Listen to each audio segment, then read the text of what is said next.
O tema de hoje é execução penal.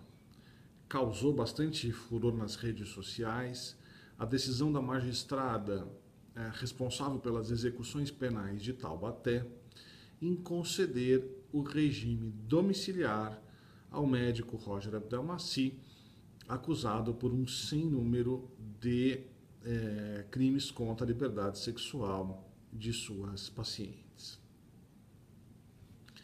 A fundamentação da juíza foi no seguinte sentido. Número 1, há laudos médicos atestando, digamos, um quadro clínico muito delicado do Roger. 2, a lei de execução penal apenas prevê o regime domiciliar para aquele condenado em regime aberto, ou seja, ou bem ele foi condenado a um crime de pouca gravidade e obteve desde logo o regime aberto, ou foi condenado a crimes mais graves e foi progredindo de regime até chegar no aberto, quando as condições de saúde forem tais que, somada à idade, recomendaria o cumprimento da pena, então, em regime domiciliar. A juíza, porém, invoca precedentes do STJ, inclusive, dizendo que o regime domiciliar é possível, inclusive, para aqueles apenados em regime fechado e semiaberto. Ela não menciona isso, mas cumpre lembrar que no âmbito da Lava Jato, das delações premiadas, se convencionou criar, nesses acordos, o regime domiciliar fechado. Né? O sujeito fica em casa, com regras bastante restritivas de quantas pessoas podem receber, se pode dar festas, recepções, etc. Regime fechado, domiciliar. Portanto, a juíza não inventou nada novo, né? Ficou redundante. Né? Ela realmente não criou nada novo nesse sentido. Agora, o que ela fez no final do dia foi dizer, é verdade, a LEP só autoriza o regime domiciliar para os presos em aberto. Mas essa mesma LEP prevê que o preso tem direito à saúde, direito à assistência médica, receber o tratamento adequado, o que não acontece na esmagadora maioria dos casos, na esmagadora maioria das unidades prisionais do Brasil. Então, o que ela acaba reconhecendo, né? Que diante da precariedade da saúde do sistema prisional, de um lado, e o mandamento constitucional de que as penas não sejam cruéis ou degradantes, a maneira de maximizar isso, de encontrar um ponto ótimo, era sim deferir o regime domiciliar, mesmo para o caso de regime fechado. Portanto, a decisão da juíza está constitucionalmente correta. Naturalmente, o que causa muito desgosto é o tratamento seletivo. Né? Ao que consta, essa magistrada decide sistematicamente dessa forma, o que, como estudioso, como advogado, me agrada no sentido de que não foi uma decisão episódica. Essa é a maneira como ela encara este tema.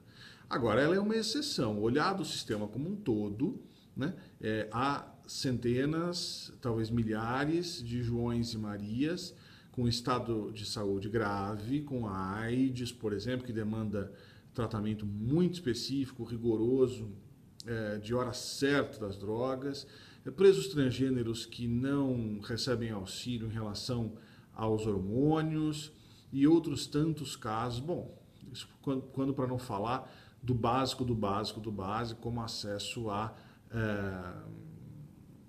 para as presas, né, naturalmente, mulheres que tenham acesso ao mínimo de higiene para a menstruação. Portanto,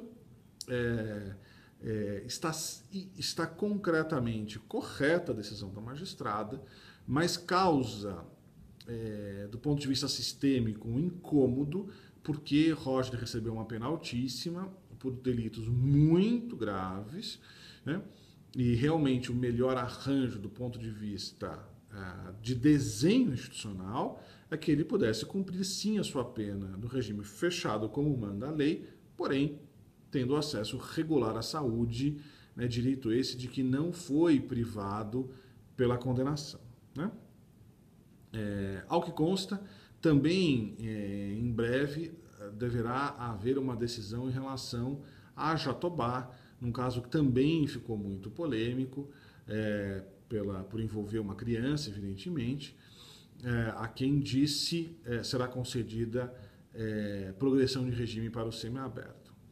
Esse caso comporta menos debate, né?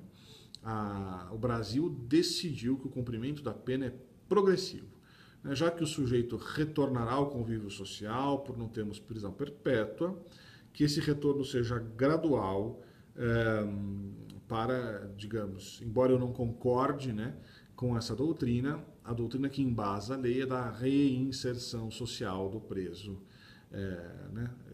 Tenho muitas reservas às doutrinas como diz o professor Alvino, mas este é o fundamento da lei. Então, Jatobá cumpriu o lapso temporal objetivo, trabalhou no cárcere por meio de que remiu dias, né, pelo trabalho, ostenta bom comportamento, e eu não conheço os autos, mas quero imaginar que a equipe técnica, portanto, psicólogos, assistentes sociais, membros do Conselho Penitenciário, deram parecer favorável a essa progressão, né? Nesse caso, então, o papel do magistrado, me parece, considerando o conhecimento técnico de um lado e os dados objetivos do outro, deferir sim a progressão de regime. Agora, com isso, não se imagine que amanhã ela estará tomando uma caipirinha em Ubatuba, né? O regime semiaberto, na verdade, do ponto de vista prático, é regime semifechado, né?